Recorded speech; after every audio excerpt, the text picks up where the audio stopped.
बगैँचामा खेलिरहेको बालकले फुलमाथिको पुतलीलाई देख्दछ, जो निकै नै सङ्घर्ष गर्दै ककुनको खोस्टाबाट निस्कँदै थियो।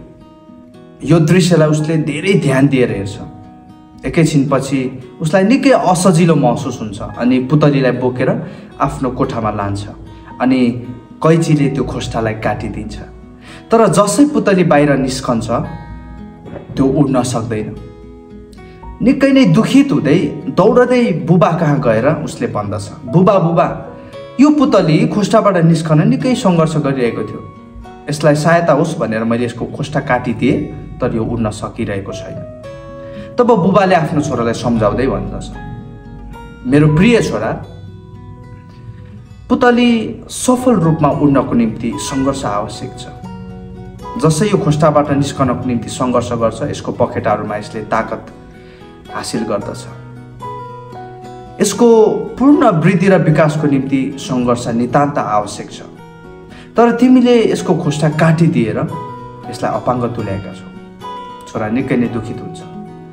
अनि यो सानो कथाबाट हामीले निकै नै गहिरो पाठ सिक्न सक्छौँ।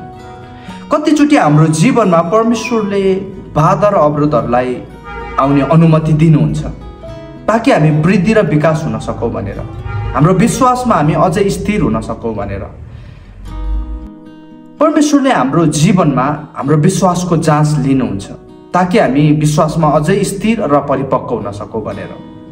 जब परमेश्वरले अयुबको जाँच लिनुभयो, अयुबले भन्दछन्, मैले जुन बाटो लिएको छु उहाँ जान्नुहुन्छ, मलाई जाँच्नु हुँदा म खारिएको सुन झैँ ठहरिनेछु। अवश्य पनि परमप्रभु हामीलाई खार्न चाहनुहुन्छ, परमप्रभु हामीलाई निखार्न चाहनुहुन्छ र त्यो खारिएको सुन झैँ बहुमूल्य बनाउन चाहनुहुन्छ। कतिपटक हामीले यसरी प्रार्थना गरेका छौँ, प्रभु यो समस्यालाई हटाइदिनुहोस्।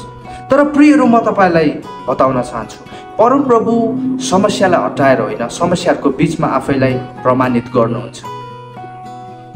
परमप्रभुले यशायालाई भन्नुभयो, त पानीबाट भएर जाँदा, त आगोबाट भएर जाँदा र त नदीबाट भएर जाँदा म तेरो साथमा हुनेछु।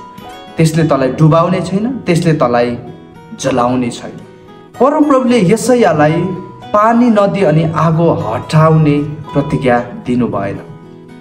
जब सद्रक, मेशक र ओबेदनगोको विश्वासको जाँचको समय आयो, तब परमप्रभुले आगोको भट्टी हटाएर होइन, तर आगोको भट्टीको बीचमा आफैलाई उनीहरूको बीचमा प्रमाणित गर्नुभयो। परमप्रभु हामीलाई कातर होइन, तर विजेताहरू भन्दा पनि अझ बढ्ता भएको चाहनुहुन्छ। उहाँ हामीलाई गिराउन होइन, तर गिरेपछि कसरी उठ्ने त्यो कुरालाई सिकाउन चाहनुहुन्छ। रोमी 8:28 यसरी लेखेको छ, परमप्रभुलाई प्रेम गर्ने र उहाँको अभिप्राय अनुसार बोलाएकाहरूका निम्ति उहाँले हरेक कुरामा असल र भलाइ नै गर्नुहुन्छ। अनि प्रियहरू, यो कठिन अवस्था र परिस्थितिको बिचमा हामीले हाम्रो अवस्था र परिस्थितिहरू परिवर्तन होस् भनेर प्रार्थना गरिरहेका छौँ होला। तर प्रियहरू, भलै हाम्रो अवस्था र परिस्थितिहरू परिवर्तन नहोला, तर तपाईँ र मेरो हृदय परिवर्तन भइरहेको हुन्छ। यसकारण प्रियहरू, निराश नहुनुहोस्। परमेश्वरले हामी हरेकको जीवनमा हरेक समय, अवस्था र परिस्थितिहरूबाट भलाइ र असल नै गर्नुहुनेछ। हस्त, म पास्टर कविराज राई तपाईँहरूबाट बिदा हुन चाहन्छु। जय मसीह।